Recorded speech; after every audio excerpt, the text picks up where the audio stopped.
Here, so as already Voelcker said and Bruno will present here how mathematics, in particular how graph theory, can be used to study human brains.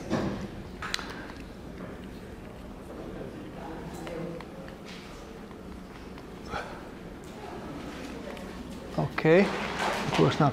So first of all, why graph theory? In the past, the perception of human brains was based on a simple concept that each brain function has its anatomically defined center, although different parts of brains are specialized for a particular function. All the parts are usually engaged in cognitive task.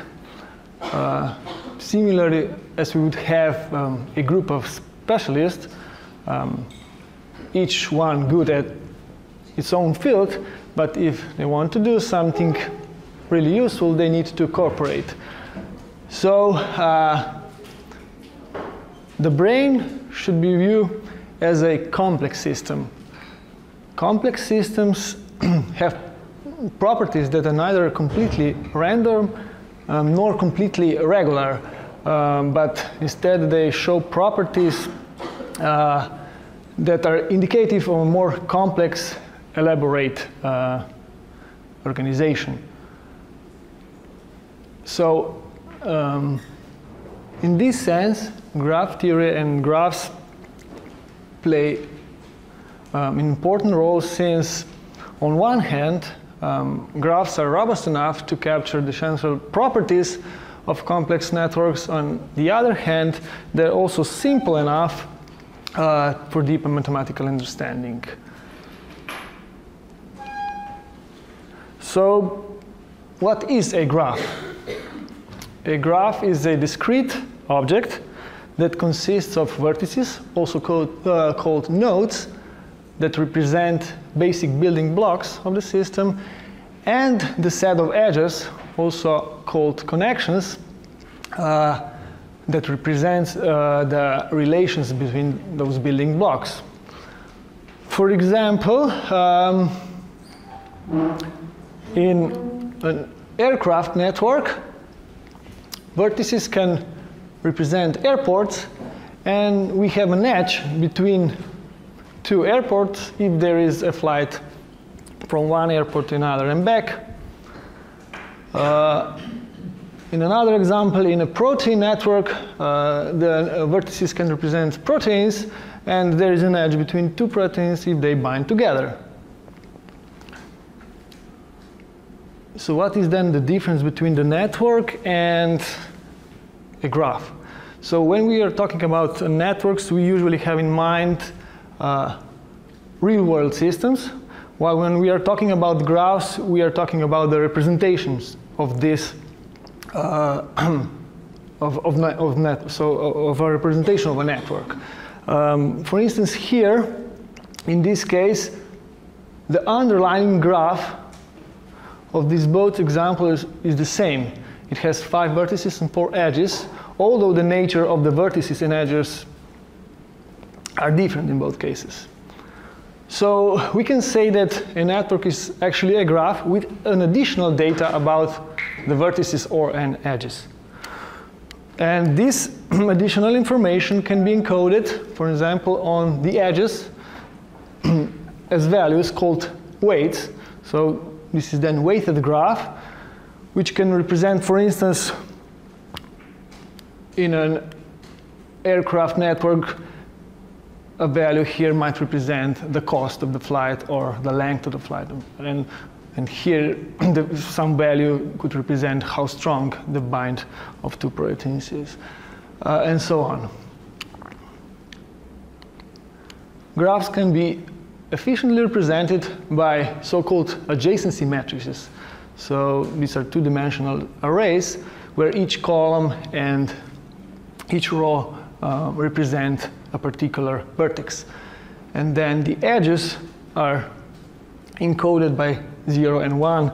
For example, here, since there is an edge between A and B, we have in the first row, which represents vertex A, and in the second column, which represents vertex B, we have 1 here. And since A is not connected to C, we have 0 here, which is, okay, here as an illustration, just presented by black color, and so on. Right? B and C are connected, so which means that B and here C, there is 1. This concept can be generalized to weighted graphs, so if we have also weights, then instead of 0 and 1s, we can just simply replace these values by weights. So how can one then construct a brain graph, for instance, for example, from EEG recordings? First of all, we need to define vertices. The most simple approach is to take just electrodes. So electrodes can be represented by vertices. And then, in the second stage, we need to define the edges between the electrodes. And actually what we do, we measure how similar two electrodes, actually the corresponding time series, are. So we need to define some measure of similarity, some correlation, which depends on some statistics, and then write down this on the edge. So for instance, usually these values are between 0 and 1, where 0 represents that they're not similar at all, and 1 perfect similarity, but in practice usually there's something in between. And of course we can do this for each pair of electrodes, for each pair of vertices, and at the end we have actually a complete weighted graph. So we have all possible edges between the 5 vertices here. And this is just as an illustration. And then, as I already said, this measure of similarity depends on some statistics. So that's why this connectivity is also called functional connectivity. Then we can do straightforward functional connectivity analysis. For instance, we can compute average global functional connectivity, just simply averaging all these values here and then compare it. Or we can do some more local analysis for each, maybe for each vertex, for each electrode, we can compute the average of these values here and then compare each electrode. But what about if we ask ourselves how these edges are organized in this network?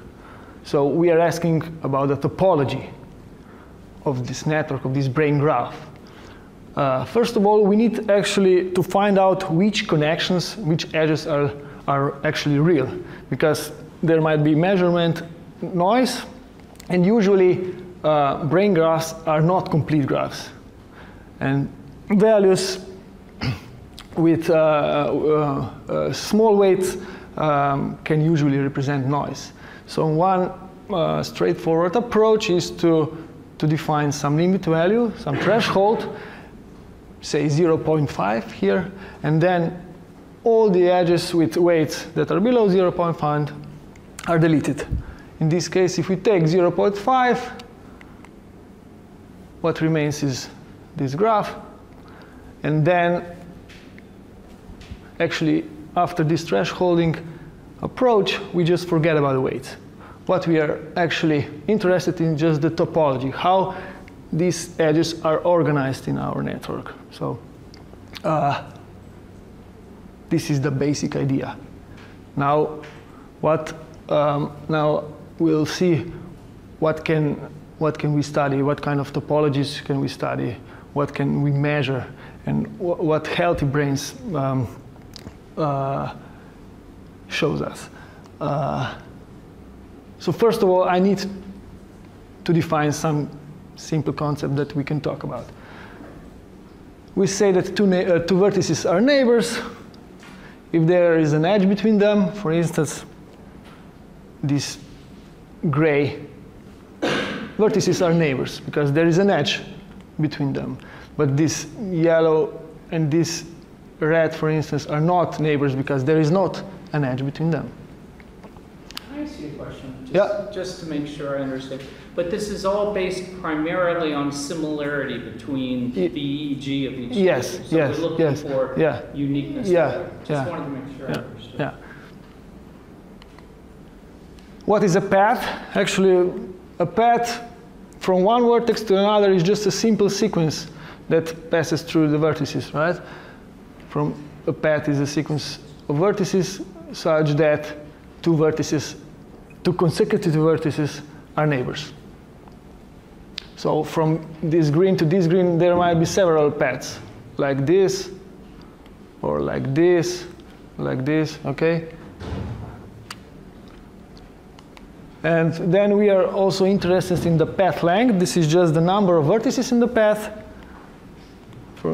The length of this path is 4, right? Because we have 4 vertices on the path. The length of this path is 3.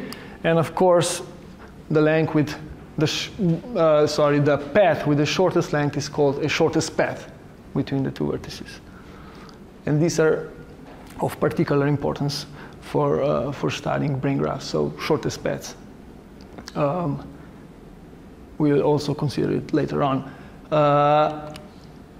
Another concept is a cycle. Cycle is just a path, but starts and ends in the same vertex. So, for instance, a cycle would be starting here, like this, here, and then end up in the same. So this is a cycle, a triangle.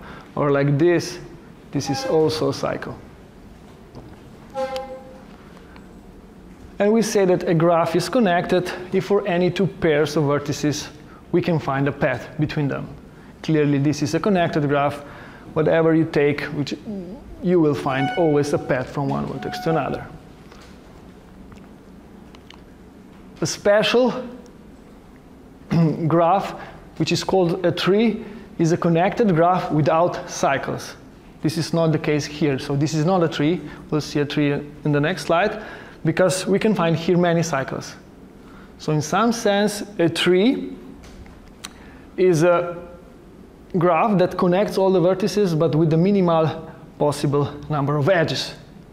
And it turns out that if you have, in general, n vertices, then you need precisely n-1 edges to connect. And you will get then a tree. So a tree has always linear number of edges in the number of vertices. So very little.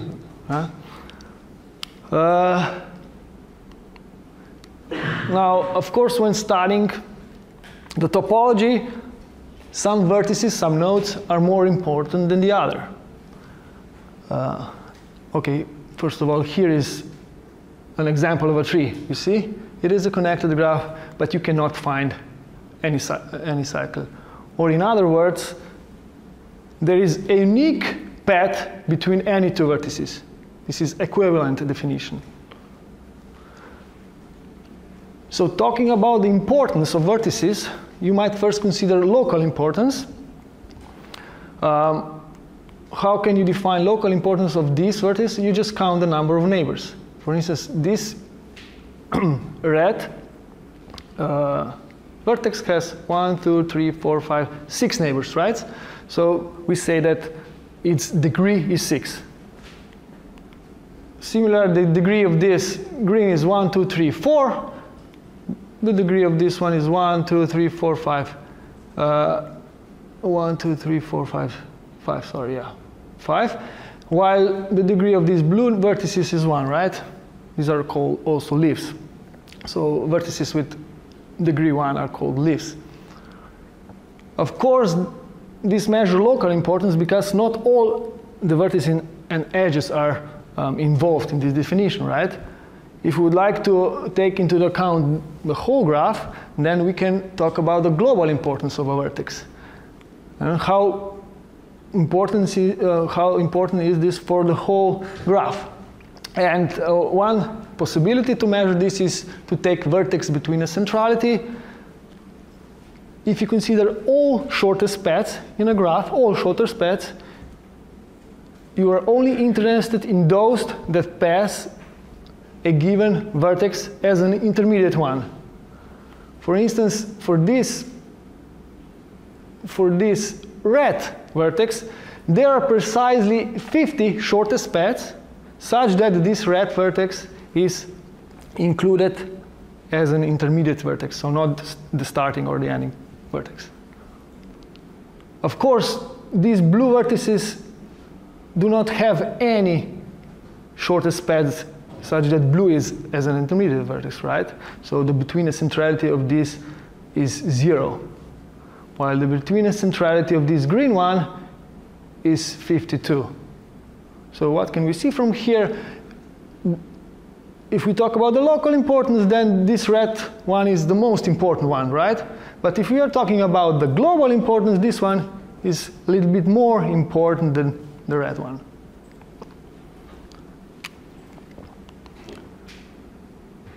Of course, both types, large degree and betweenness centrality, are very important, and if this is high, then if we remove such a vertex from a network, from a graph, then it has a significant effect on the structure, or on the organization of the network. Another important concept when we talk about communication, organization of the network, is the term of segregation. So how well the individual groups can be separated from each other in terms of communication. So for this purpose, we can use so-called clustering coefficient of a given vertex. So are your friends also friends with each other? For instance, what is the clustering of this vertex? So the neighbors of the blue one are those red, right? 1, 2, 3, 4, 5. And how many edges between those red we have? 1, 2, 3, 4, 5, right? And how much is maximal possible edges between those red ones? This is then precisely the complete graph on 5 vertices, which we already saw before. So we have maximal 10 edges. So the ratio between the edges that exist between those neighbors is 5 over 10. So the clustering coefficient of this blue one is 0.5. So again, high average clustering coefficient. So if you compute clustering coefficients for each vertex and then do the average, high average clustering coefficient represent usually that there is high segregation in the network. Hand in hand goes the concept of integration. So here we would like to know how well those individual groups are connected, and this is based on the distances between two vertices, which is just the length of the shortest path between the two vertices. So for example, the distance between these two blue vertices is just the shortest path is this one, right? And the length is 4. So the distance between those two is 4. And again, if we compute short average distance, if we compute average distance in a graph, and this is short, this is small, then network reflects high global integration. When we talk about the topology, two graph models are of particular importance, two extreme actually models.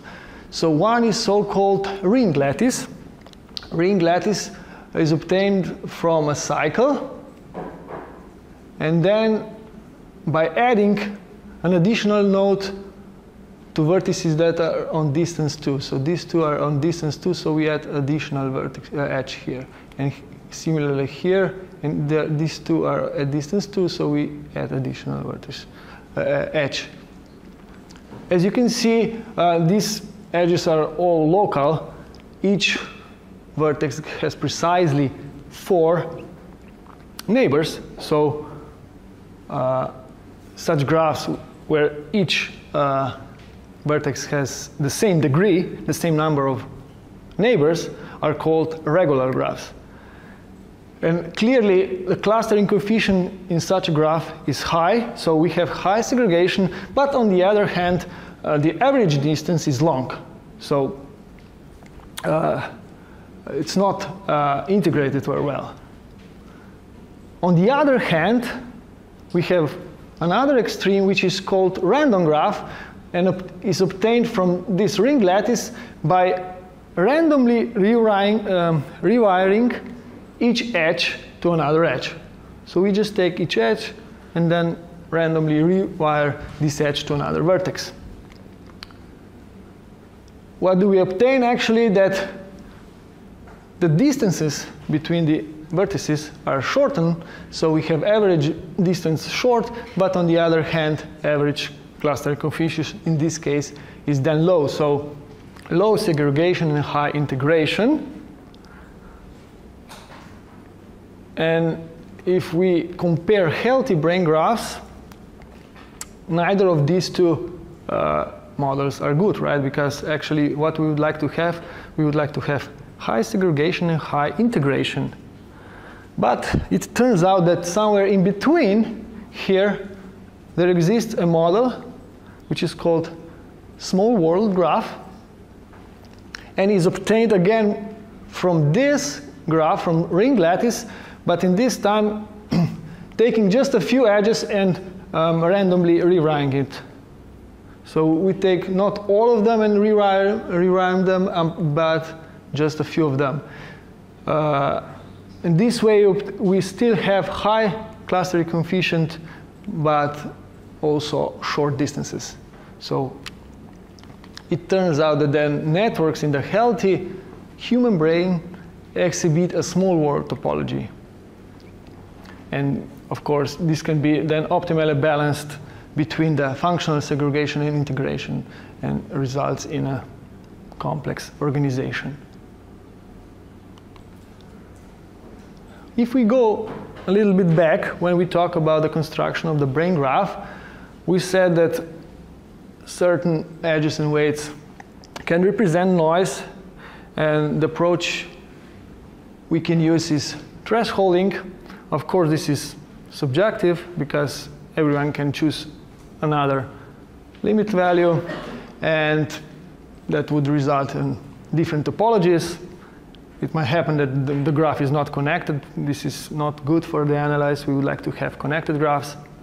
But there is an alternative approach which is much more objective, and it isn't based on so-called backbone of the brain graph. So what we actually do, we compute the backbone of a brain graph, which is mathematically speaking maximum spanning tree in this brain graph. What is maximum spanning tree?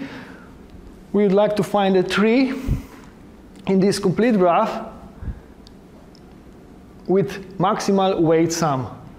Okay, so in this case, this is very simple. Actually, we need to take the edges with the maximal values 0.9, 0.9, and then the two edges with 0.8, and then these black edges actually will form a tree, right?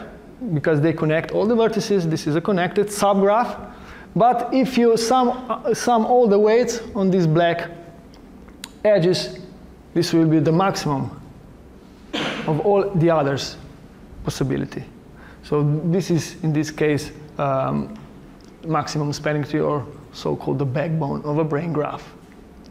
So once we compute this, we just deal with its topology, and of course it turns out that the changes in the maximum spanning tree topology have a significant effect on changes in the brain graph. In the context of the, yeah? Can I ask why that's the approach? Because if I think of brain networks and the goal of identifying which one? This one, maximum? This one. Yeah. And the goal is to identify like a hub, like the thalamus, which actually has some recursivity in the information that receives. Then this would be exclusive of the functions of the thalamus and many other hubs.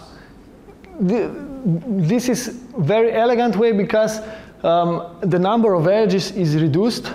If you see here, the number of edges is actually, this is complete graph. You have n square, order of n square. So if n is the number of vertices, but then when you compute the maximum spanning tree, this becomes linear in n. So first of all, the analysis, subsequent analysis is simplified. And on the other hand, all the essential connections stay in this maximum spanning tree. Yeah, but it is true that there are no cycles. Yeah. There are no cycles. You cannot maybe find all the properties you are looking for, but this is especially good if you are interested in the integration, because the shortest paths here actually reflects the shortest paths in the whole brain graph. So yeah, but I agree you cannot maybe capture all the properties of the yeah. But on the other hand, this is very objective because you don't need to use any threshold value. This is, if all the values are different, so all the weights are different, this is very much the case in practice, then you will have a unique maximum spanning tree. Okay. And if we talk about the three models, then again, two are of particular importance, because now we would like to study trees, right? Because we have maximum spanning tree, a backbone of the brain graph. On one hand, we have a path. A path has long distances, right? Especially between those two blue, you have a long distance. But on the other hand, you have a star graph with a central node, which is connected to all the others. So connections are short. Paths are short, right? But this green vertex, sometimes also called a hub, can be overloaded. So actually, it turns out again that somewhere in between these two extremes, there is so-called hierarchical tree, which offers the balance between the overload and the integration.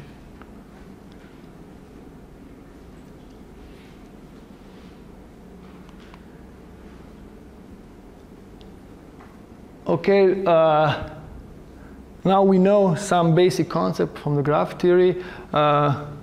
We can represent our results. So the functional connectivity and the maximum spanning tree topology on the sample Voelcker already presented. So we have MCI and control group, right?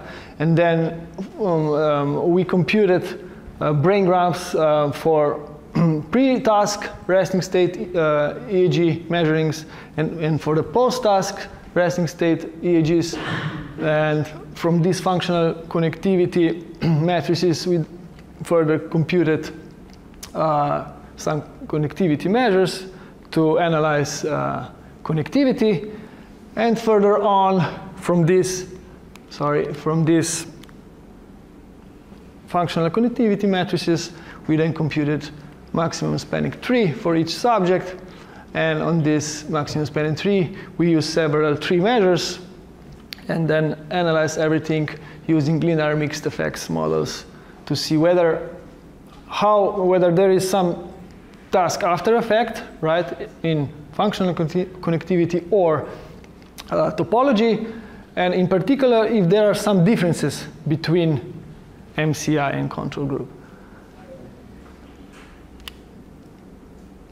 So for the functional connectivity, we've simplified it a little bit, and we divided electrodes into the 12 regions of interest, and for each region we computed average functional connectivity and then do a linear mixed effects model for each region separately.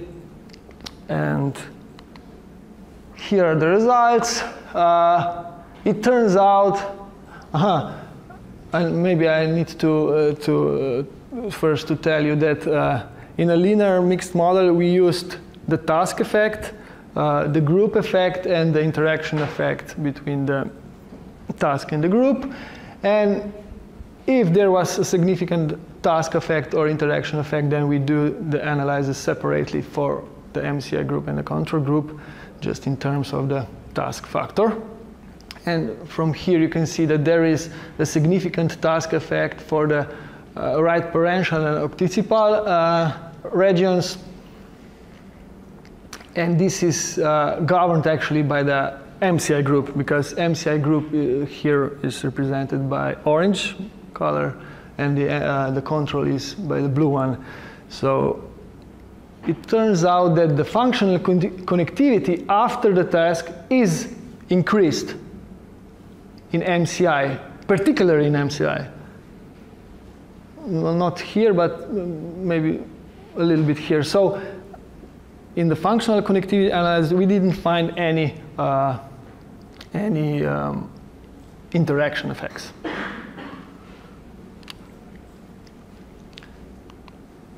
Now let's go to the maximum spanning tree analysis. First of all, we used 3 parameters to find the topology. The first one is diameter. This is the greatest distance between any 2 vertices.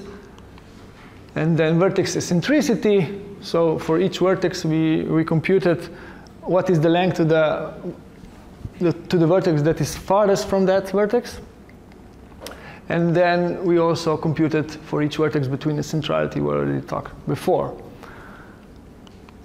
So in the context of network integration, decreased diameter and decreased average eccentricity and increased between the centrality represent that the network integration is increased.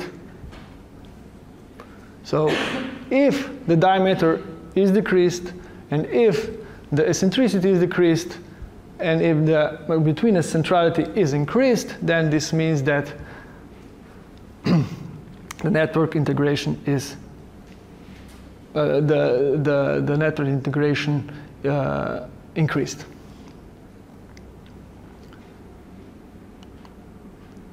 Okay, here are our results.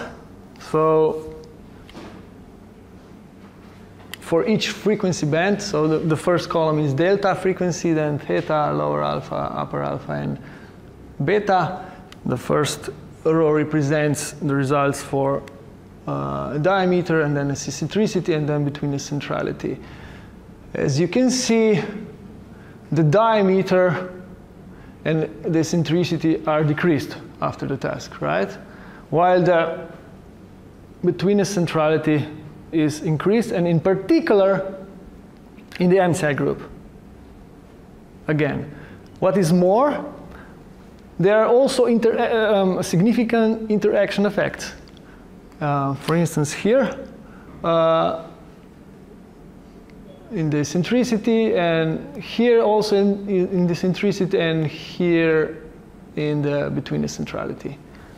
So all these results indicate that the network topology in the MCI after the task became more integrated compared to the control group.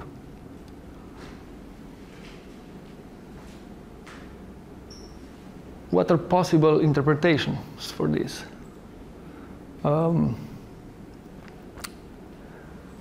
One interpretation might be that, as already Voelcker mentioned before, that in the recovery time is much slower in MCI than in the control group. And then if this is true also in this case, then this in turn might be related to, I don't know, maybe cognitive fatigue. The second interpretation, it might be that these changes between the groups already happened during the task. So it might well be that the integration in the MCI group is increased compared to the control group already during the task. We don't know this already, but some recent studies reported that during the task, the integration is increased in the MCI group. So if this is true, and especially since we didn't find any differences between groups in terms of task accuracy, this might reflect some compensatory mechanism. That would mean that the MCI group had to reorganize the topology towards more integrated to maintain or improve their performance.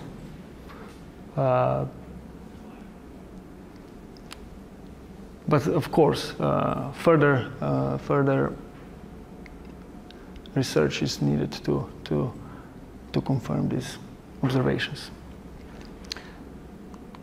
Okay, I will stop here. Thank you.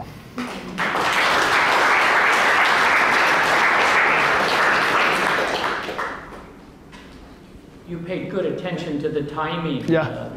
It's very good. Thank you, Rob. You finished. I see a question in the back. Yeah, thank you very much. Super interesting talk. Really like the idea and the method. Just a few questions. So I might have blanked out entirely. What was the measure that you used? Also with phase coherent, but only within Phase lag index. phase lag index. Phase lag index, yeah. How would you come for like differences in specific frequencies being more pronounced in different areas? So you're looking at frequency-specific graphs, but you're not looking at cross-frequency graphing, right? You're not looking at phase amplitude coupling between different frequencies. No, no. Which would be like more of a functional aspect, more compensatory processes. I don't know. So it's only within one frequency? Yeah, we did for each frequency we separately did the analysis, yeah. Okay. Yeah. Thank you also very much. It's a very interesting approach. I might have missed it. I'm just wondering what the task was. Was it like The task was already, I skipped it. Sorry. Why is this not working? Every time I see this, I feel so good. Well, let me just go on. I also have another question. No, it was here. The task was here, motion direction discrimination task. Yeah. Voelcker already mentioned it before, yeah. And then I was wondering why you didn't measure the computer network integration during the task also. Maybe your second hypothesis was that yeah, we have measurements but not analyzed yet. Okay. Yeah, so yeah, this is further work, yeah. I'm very excited about that. Do you expect that network integration? Yeah, I do expect. Based on previous findings, I expect that there will be the difference already during the task. Yeah? So, yeah, thanks. I was interested if there is also like an interpretation for variance in those measures, like based on graph theory. If there is what? Like, because there was a lot of variance in those measures you showed. Yeah. And so I was wondering if there's also like knowledge about how to interpret like variance, or if it would be worthwhile to actually check variance for those measures as well, like just relating it to the talk from yesterday. Probably there are, but I don't know it. But this is like common, like this kind of variance was shown, like this the distribution that happens. Yeah, there. yeah. It's huge. Okay, thank you. So if we have Are there any more questions? Katie has a question. I was wondering if you have any ideas or thoughts on how to use this technique, maybe to validate the electrodes that we're considering to be regions of interest. Like we kind of use an intuitive approach, regions that are close together, we kind of cluster together as a region of interest, but I wonder if we could use this approach to actually validate that those clusterings are appropriate.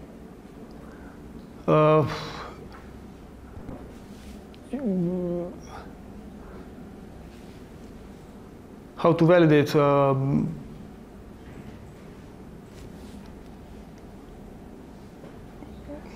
Probably some randomization techniques maybe would help. I don't know. That from this you would compute some distributions with some random approach, but I'm not sure. Well, can you validate it perhaps by can you validate it perhaps by training, cognitive training? Teach the MCIs could you teach the MCIs by motion discrimination or whatever type task to potentially use that as a marker of change? And then maybe, if they come closer to the If you, that would maybe help, So, like two questions. So, like, that goes out to all in the group basically. How would you interpret these increase or changes in the hardiness for the network in general? So, you argue that there's phase-lag index, so that spreads out. What would that mean functionally, physiologically? That's the first question. And another entirely unrelated question: how computationally expensive is this kind of process? I could use that. I can see that as a wonderful algorithm to detect noisy channels for automatic artifact projection on channel level, things like that. So, how computationally expensive is it? For the first question, I don't know. Thank you. And for the second one, it's not expensive. Okay. Yeah, it's not. Okay. It's very fast, Any suggestions what that means physiologically? Question for me? Yeah. I mean, the first, so what's the physiological explanation behind that? What would you expect, or could that be? So the outcome of the study? No, so basically, like, if I phrase it neatly, so have like increasing areas oscillating synchronously, right, within different frequency bands. So what would the physiological plausible explanation for that?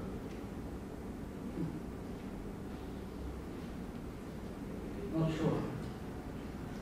So somehow there is some sort of segregation of the networks in a sense. I haven't thought about that.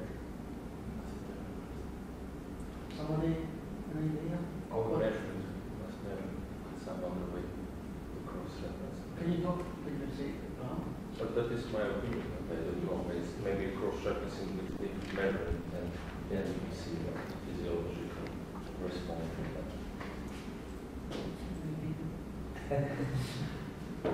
Maybe another measuring is cross-referencing to see what is the result about physiological differences or values of that. You can observe what we see physiologically and then correlate that to the differences that we're measuring. Maybe that's my opinion. Can I ask another thing? This one maybe it's a bit bothering, but is there any source frequency action with EEG or surface like Gaussian transform, how many edges and so on? Yeah, this approach is so-called sensor approach, right? We are considering what is for the effect of the electrodes, right? We're not, but as you already said, there is another approach, so-called source localization approach. You can do it as well. So you can reconstruct. So what you actually do, you need to find inside the brains, right, the seeds, the regions that that generate these measurements on the scalp, and then you can reconstruct. But you have lots of assumptions here, and you need to model it and so on. But you can do it, yeah. So like I said, following question, because indeed any phase lag index, because of volume conduction, if there is no source reconstruction, bias inherently the connectivity or the similarity between adjacent electrons, right? And so anything that you observe clustering within these electrons, right, nearby and so on, maybe it's just mirroring of electrical fields, and especially if you look at phase, it's it's just But it's the same problem for both groups. Yeah. Like it's between comparisons, so that's it. I totally agree that you favor like neighboring channels, but it's constant for both groups and pre and post measures, so that's like statistically not the issue. For the method, it is an issue. Yeah, I mean, because it always depends on the underlying sources, right? Because if these patients, anyways, we know have some anatomical differences and also differ in the volume conduction properties, because there will be, some more plaques, or there is deterioration and so on. Of course, these dipoles not only are going to point elsewhere, but it's going to, these fields are going to just smear differently, and then, any estimation there is inherently biased.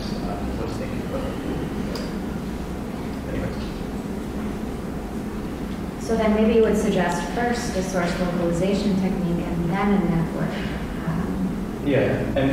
And then following on also what you were asking before, there are now these biologically or like biophysically plausible models that model functional connectivity based on DTIs, for example. So that you would construct it based on anatomical pathways that you have, and it's based on anatomical images, so that you wouldn't bias too much the estimates. Klaus wants to comment.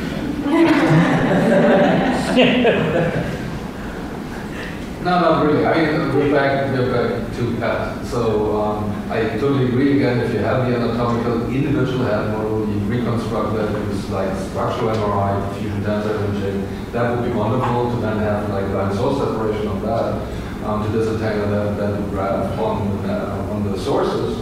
Perfectly agree, but we're back to square one. NIH asked them to get money for that.